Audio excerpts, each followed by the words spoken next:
পৃথিবীর সর্ববৃহৎ মিঠা পানির অস্থায়ী সমুদ্র হচ্ছে বাংলাদেশের হাওড়াঞ্চল, যার ৬ মাস থাকে সমুদ্রের মতো বিশাল।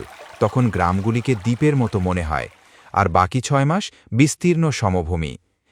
কিন্তু আপনার কি মনে হয়নি কখনো কিভাবে এই বিশাল হাওরের সৃষ্টি? অতীতে বঙ্গোপসাগর মেঘালয়ের পাদদেশ পর্যন্ত বিস্তৃত ছিল। হিমালয় থেকে উৎপন্ন নদীগুলো কোটি কোটি টন পলি নিয়ে দক্ষিণে নেমে আসে। সময়ের সাথে সাথে এই পলি জমে তৈরি হয় বিশ্বের সবচেয়ে বড় নদী ডেল্টা, বেঙ্গল ডেল্টা। ডেল্টা গঠনের ফলে বঙ্গোপসাগরের উত্তর অংশ ক্রমে ভরাট হতে থাকে, আর সমুদ্র ধীরে ধীরে সরে যেতে থাকে দক্ষিণে।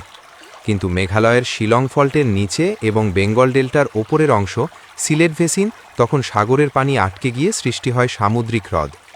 পরে ব্রহ্মপুত্র ও মেঘনা নদী এই অঞ্চলে বিপুল পরিমাণ পলি ফেলে। ধীরে ধীরে ওই সামুদ্রিক হ্রদের অনেক অংশ ভরাট হয়ে উচ্চতা পায়।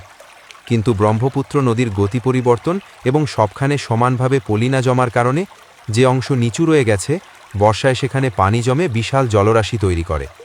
এই নিচু অববাহিকায় আমরা আজ হাওড় নামে চিনি, যা বাংলাদেশের ৮টি জেলা জুড়ে বিস্তৃত।